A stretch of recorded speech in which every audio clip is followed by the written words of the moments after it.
महाराष्ट्र राज्य संगणक परिचालक संघटनेचा संगणक परिचालक एकजुटीचा संगणक परिचालक एकजुटीचा कर्मचारी दर्जा आमच्या हक्काचा कर्मचारी दर्जा आमच्या हक्काचा किमान वेतन आमच्या हक्काचा किमान वेतन आमच्या हक्काचा महाराष्ट्र राज्य संगणक परिचालक संघटनेचा महाराष्ट्र राज्य संगणक परिचालक संघटनेचा संगणक परिचालक एकजुटीचा परिचालक मागील 14 वर्षापासून ग्रामपंचायत स्तरावर संगणक परिचालक म्हणून ग्रामीण भागातील सुमारे 7 कोटी जनतेला विविध प्रकारच्या ऑनलाईन व ऑफलाईन सेवा देतात।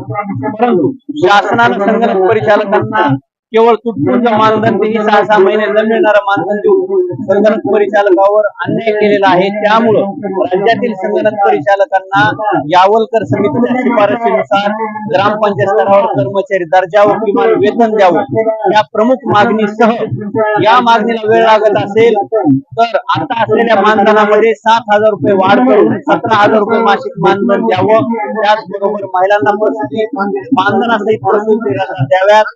संगणक परिचालकांना अपघात विमा द्यावा। त्याचबरोबर संगणक परिचालकांना जॉब सिक्युरिटी द्यावी आणि ग्रामपंचायतला संगणक व प्रिंटर यासह सगळ्या गोष्टी उपलब्ध करून द्याव्यात। या सगळ्या मागणीसाठी राज्यभरातील संगणक परिचालकांच्या वतीनं हे लक्षवेधी आंदोलन सुरू आहे आणि जोपर्यंत शासन या मागण्या हा प्रश्न सोडवणार नाही तोपर्यंत हे आंदोलन थांबणार नाही। यासाठी हे लक्षवेधी आंदोलन आहे। परिचालक एकजुटीचा अरे कोण म्हणतो देत नाही अरे कोण म्हणतो देत नाही महाराष्ट्र राज्य संगणक परिचालक संघटनेचा महाराष्ट्र राज्य संगणक परिचालक संघटनेचा किमान वेतन आमच्या हक्काचा किमान वेतन आमच्या